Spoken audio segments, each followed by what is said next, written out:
A nossa educação e o nosso respeito é o nosso cartão de visita. Não tem jeito, pessoal. Isso em qualquer profissão. Mas eu vou falar a respeito da minha. Fiz uma audiência hoje em um processo trabalhista. E é uma ação que eu estou defendendo o empregador. Então nós estávamos conectados, uma audiência online. E do outro lado estava a empresa com a sua representante e a sua advogada. E logo no início dessa audiência, a advogada da empresa fez um requerimento. Um requerimento, inclusive, que eu até entendo e no lugar dela também teria feito. E entendo até, inclusive, que ela tem uma parcial razão sobre isso.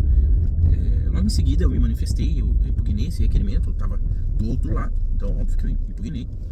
E ok, o juiz, ele negou esse pedido. E eu acho que, aí já é uma opinião minha, né? Eu acho que o juiz, ele negou, não pelo conteúdo do requerimento, o objeto dele, mas a forma como ele foi realizado.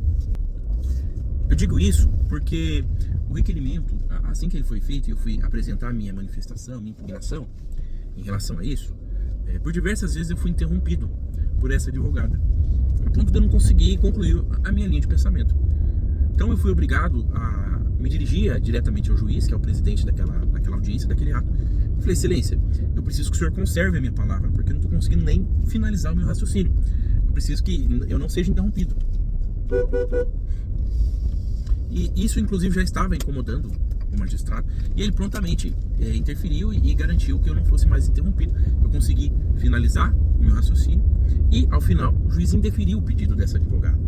Mas eu tenho comigo, e eu não tenho uma confirmação disso, é uma opinião pessoal minha, eu tenho comigo que esse pedido ele foi mais indeferido pela forma, pela postura que aquela profissional adotou do que pelo conteúdo. E aí entra a parte mais importante desse raciocínio.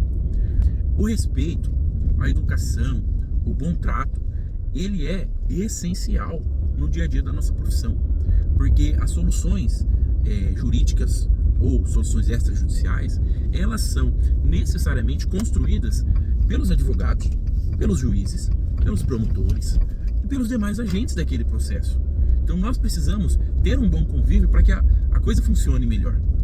E todos, não só os advogados, mas todos os agentes, assim como os magistrados, os promotores, delegados, etc. Mas tem um detalhe: diferentemente desses agentes que eu mencionei, que são servidores públicos, o advogado, ele não tem autoridade constitucional. Ele não tem uma autoridade estabelecida sobre ele do ponto de vista legal.